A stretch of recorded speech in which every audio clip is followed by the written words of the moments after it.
long question here, but Okay. anytime a team from Central Time Zone goes out to the mountains, it can be a challenge. You've coached out there. What kind of advice do you give to the guys to handle altitude?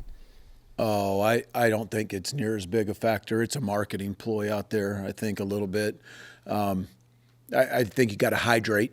You got to hydrate and all of that. And I think, I don't know, I think it may be a little psychological at times because there's certainly, I mean, teams that are from different West Coast or East Coast that have come into Utah State, Utah, BYU, and won on the road. It's not like you can't do that. So I don't ever see it as a big factor, to be honest with you. And I was at OU when we went and played BYU, and vitamin D and vitamin C pills and all that stuff. It's right there. I don't think it's a big deal. Placebo effect. Yeah. I mean, Utah State, we had that sign right outside the visitors' locker room, with the I'm sure there's one at the stadium. Salt Lake too. You go back and look at the Oklahoma State game. What were the biggest issues on offense? Why was it so hard to move the ball down there? I think the first thing that we struggled at is, man, we took turns messing up.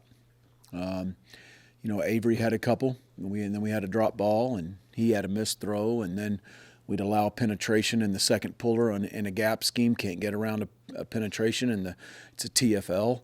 You have a breakdown in protection like one. It was just we struggled offensively. You have to play in unison. We didn't do that, and you couldn't put your finger on one thing. It wasn't just the wideouts couldn't get open or they dropped the ball. It wasn't that.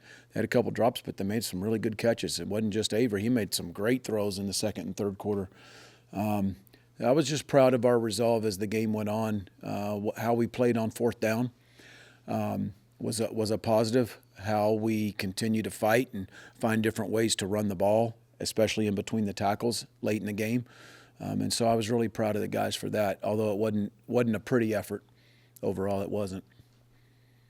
How good is this Utah pass rush? Maybe it seems to be probably second best you'll see this year behind the one you saw at TTU. They're good. They're really good. And I mean, 90 and 0 are two edge guys. They have push up the middle.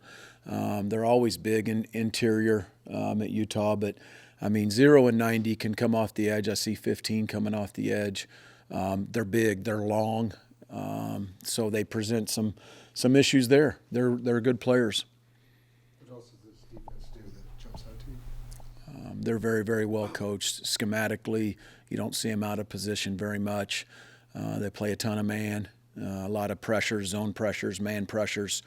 You have a head coach and a coordinator that played for him and then has grown and cut his teeth under him. And those two guys, they've seen about everything. And I see them. You just turn on the tape and you're like, they're very, very well coached.